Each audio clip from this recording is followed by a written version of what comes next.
Olá, mulheres, aqui é Série Silva do Mulheres Ensinando Mulheres e hoje vamos para nosso segundo áudio do livro A Escola da Obediência de Andrew Murray, da Editora dos Clássicos.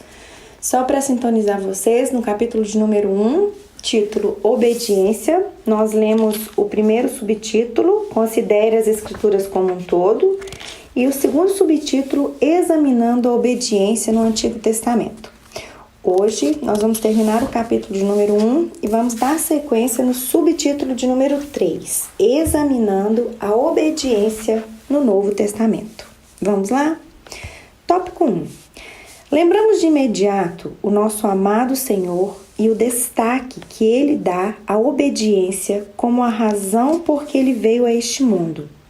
Ele que entrou no mundo dizendo: Eis aqui estou para fazer, ó Deus, a tua vontade. Hebreus 10, 7, 9. Sempre confessou aos homens, porque não procuro a minha própria vontade, e sim a daquele que me enviou. João 5, 30. A respeito de tudo que fez e tudo que sofreu, até mesmo a morte, ele disse: Este mandamento recebi de meu Pai. João 10, 18.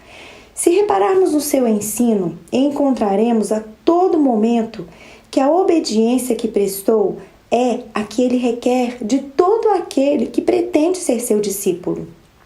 Durante todo o seu ministério, do início ao fim, a obediência é a própria essência da salvação. No Sermão do Monte, ele começou com a obediência. Ninguém pode entrar no reino dos céus senão aquele que faz a vontade de meu Pai que está nos céus. Mateus 7, 21. E no sermão de despedida, quão maravilhosamente ele revela o caráter espiritual da verdadeira obediência como nascida do amor inspirada por ele e como ela abre o caminho para o amor de Deus. Guarde no coração estas maravilhosas palavras. Se me amais, guardareis os meus mandamentos. E eu rogarei ao Pai, e ele vos dará outro Consolador, a fim de que esteja para sempre convosco. Aquele que tem os meus mandamentos e os guarda, esse é o que me ama.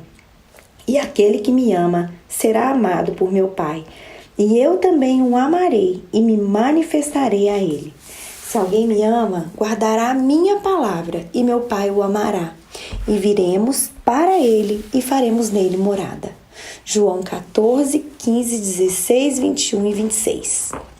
Não há forma mais simples nem mais poderosa de expressar o inconcebivelmente glorioso lugar que Cristo dá à obediência com suas duas possibilidades. Primeiro, a obediência só é possível a um coração que ama. Segundo, ela possibilita tudo que Deus tem para dar do seu Santo Espírito, do seu maravilhoso amor, da sua habitação interior em Cristo Jesus. Não conheço nenhuma outra passagem das Escrituras que conceda maior revelação da vida espiritual ou do poder da amorosa obediência como a sua principal condição.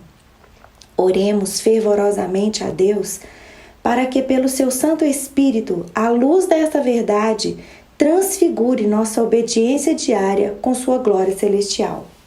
Repare como isso tudo se confirma no próximo capítulo.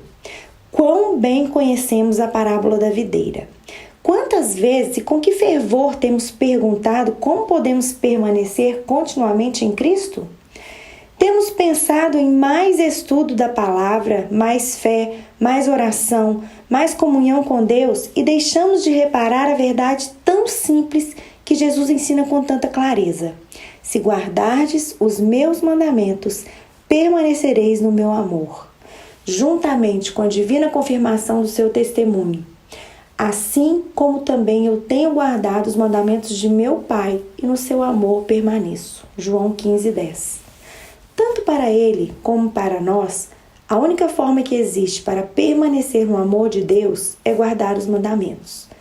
Deixe-me perguntar, você sabia isto? Você ouviu alguém pregar isto? Você tem crido e provado essa verdade na sua experiência que a obediência na terra é a chave para alcançar o amor de Deus no céu? A não ser que haja alguma correspondência entre o perfeito amor de Deus no céu e nossa completa e amorosa obediência na terra, é impossível que Cristo se manifeste a nós. Deus não pode fazer em nós morada e nós não podemos permanecer em seu amor. Segundo, se passarmos de nosso Senhor Jesus para os seus apóstolos, veremos no livro de Atos 2 palavras de Pedro que revelam que o ensino de nosso Senhor penetrou no apóstolo. Na primeira, o Espírito Santo que Deus outorgou aos que lhe obedecem, 5,32, ele comprova que conhecia aquilo que havia sido a preparação para o Pentecoste, a rendição a Cristo. Na outra, julgai se é justo diante de Deus ouvir-vos antes a vós outros do que a Deus. 4,19. Temos o lado humano da obediência. Ela é para ser até a morte. Nada neste mundo pode atrever-se, nem consegue impedi-la no homem que se deu a si mesmo a Deus. Terceiro, na Epístola aos Romanos, encontramos no início e no final a expressão, a obediência por fé, entre todos os gentios, como propósito para o qual Paulo havia sido feito apóstolo. 1:5-16:26. Ele fala daquilo que Deus operou para tornar obedientes os gentios. Ele ensina que da mesma forma que a obediência de Cristo nos torna justos, nós nos tornamos servos da obediência para a justiça. 6,16. Assim como a desobediência em Adão e em nós foi o que gerou a morte, a obediência em Cristo e em nós é aquilo que o Evangelho revela como caminho da restauração a Deus e do seu favor. Quarto, todos nós conhecemos bem como o apóstolo Tiago nos adverte para não sermos meros ouvintes da palavra, mas praticantes. E como ele explica a maneira pela qual Abraão foi justificado e teve sua fé aperfeiçoada através das obras. Quinto, na primeira epístola de Pedro, basta olhar o primeiro capítulo para ver o lugar que a obediência tem a seus olhos. No verso 2, ele se dirige aos eleitos, segundo a presciência de Deus Pai, em santificação do Espírito, para a obediência e a aspersão do sangue de Jesus Cristo, indicando-nos que a obediência é o eterno propósito do Pai, o grande objetivo da obra do Espírito e a principal parte da salvação de Cristo. No verso 14, ele escreve: como filhos da obediência, nascidos dela, caracterizados por ela, sujeitos a ela, tornai-vos santos, também vós mesmos em todo o vosso procedimento. A obediência é o princípio da verdadeira santidade. No verso 22 lemos: tendo purificado a vossa alma pela vossa obediência à verdade. A aceitação da verdade de Deus não consiste em mero assentimento intelectual ou mesmo em forte emoção. Ela é a sujeição da vida ao domínio da verdade de Deus. A vida cristã consiste, acima de tudo, e em primeiro lugar, em obediência. Sexto, a respeito do apóstolo João, todos sabemos quão enérgicas são as suas afirmações. Aquele que diz eu o conheço e não guarda os seus mandamentos é mentiroso. 1 João 2,4. A obediência é a única prova do caráter cristão. Filhinhos, não amemos de palavra nem de língua, mas de fato e de verdade. E nisto conheceremos que somos da verdade. Bem como, perante Ele, tranquilizaremos o nosso coração. Amados, se o coração nos acusar, temos confiança diante dele e aquilo que pedimos, dele recebemos.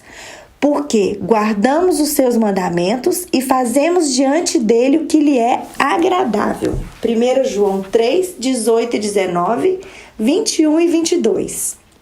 A obediência é o segredo da boa consciência e da confiança de que Deus nos ouve. Porque este é o amor de Deus, que guardemos os seus mandamentos. 1 João 5,3. A obediência que guarda os seus mandamentos Esse é o uniforme com que se revela o amor invisível e pelo qual ele se torna conhecido. É este o lugar que a obediência ocupa nas Escrituras, na mente de Deus e no coração dos seus servos. É justo que perguntemos: é este o lugar que a obediência ocupa em meu coração e na minha vida? Será que temos de fato dado à obediência esse supremo lugar de autoridade sobre nós, que Deus deseja que ela ocupe como a inspiração de toda e qualquer ação e de cada movimento em direção a Deus? Se nos submetermos ao exame do Espírito de Deus, talvez descubramos que nunca demos à obediência o seu devido lugar em nosso estilo de vida, e que essa falha é a causa de todo o nosso fracasso na oração e no trabalho. Talvez descubramos que as mais profundas bênçãos da graça de Deus e o completo gozo do amor de Deus e de sua presença tenham estado além do nosso alcance, simplesmente porque a obediência nunca foi aquilo que Deus pretende que ela seja, o ponto de partida e o alvo da nossa vida cristã. Que este nosso primeiro estudo desperte em nós um sincero desejo de conhecer completamente a vontade de Deus a respeito dessa verdade. Vamos nos unir em oração para que o Santo Espírito possa nos mostrar quão deficiente é a vida cristã, na qual a obediência não regula tudo. Como essa vida pode ser substituída por uma vida de completa rendição a uma absoluta obediência, e quão certo é que Deus, em Cristo, nos há de capacitar a viver essa vida. Deus te abençoe, e se o nosso maravilhoso Deus permitir, no próximo áudio já iremos para o capítulo de número 2. Até lá!